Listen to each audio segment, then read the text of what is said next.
first, I probably need to go back to the work of Dr. Roger Callahan, who developed a method called thought field therapy. TFT was one of the first acupressure-based interventions to help people alleviate mental and emotional distress. In fact, all of the work that I'm going to be talking about today might neatly fall under the title of Acupressure for the Mind and Emotions. In fact, this is a radically different paradigm for treating mental and emotional distress. In traditional therapies, cognitive interventions, basically trying to change the way people think about a problem, has been utilized. Behavioral interventions, changing the way one behaves, has been utilized, and other techniques as well. But this is a very new way of looking at intervening upon mental and emotional distress.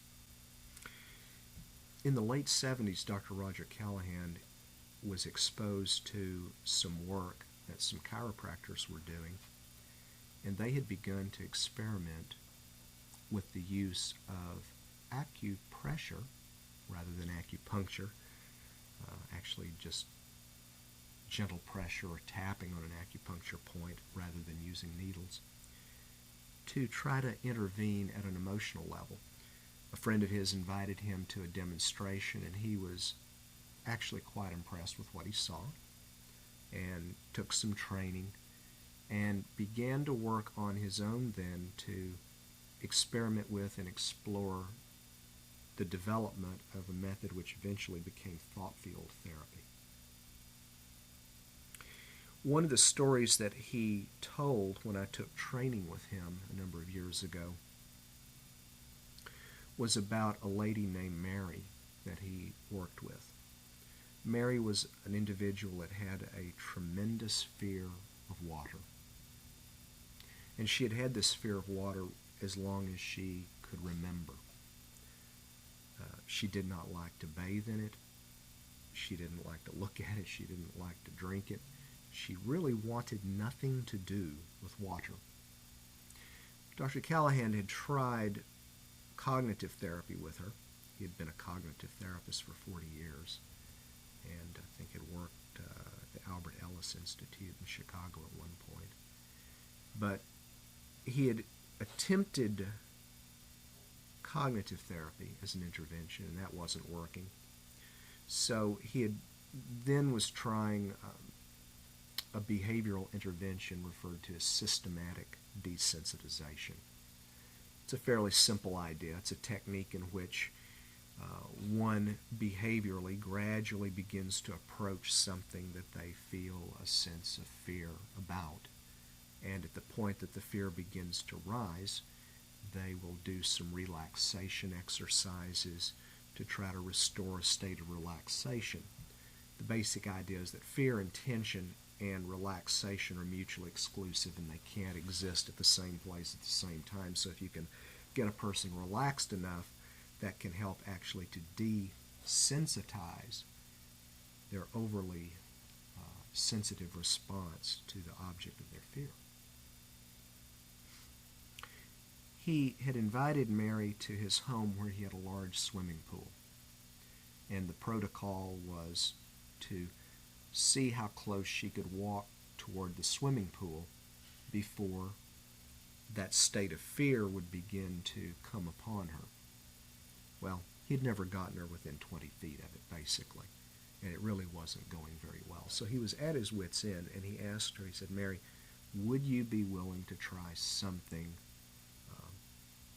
a little different, like an experiment?" And she said, "Sure, Dr. Callahan, I'll be glad to. I'll try anything."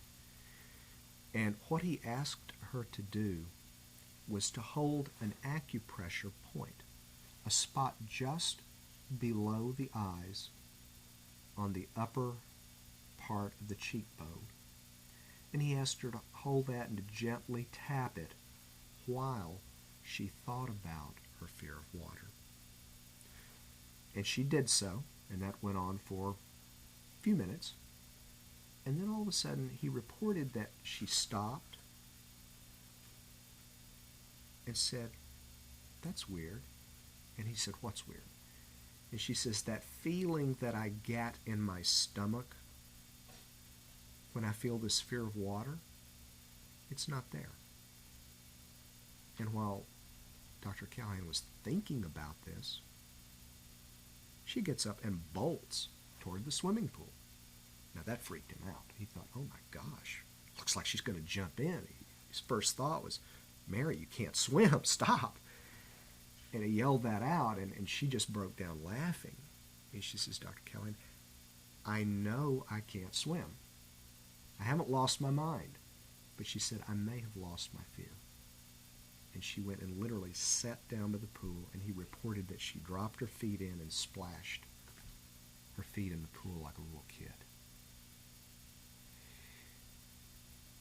This lady subsequently was on a number of talk shows with Dr. Callahan when he was talking about the development of thought field therapy. And he followed her for years. She was about 35 at the time. And at the time that I took the training with him, it had been about 18 years since he had had that intervention with her. And he actually said during the training that I took that he had spoken with her fairly recently, and everything was all still great for her. That, actually she, at that moment, did lose her fear and never had another moment of panic or fear, any other phobic responses about water from that point forward. And it had been 18 years. Now that was a remarkable moment in her life, but it was also a remarkable moment in his life, because it let him know that there was something really important here that needed to be worked on. So he spent a good many years working on that, flushing it out, developing, the earliest, one of the earliest approaches for dealing with emotional distress using acupressure.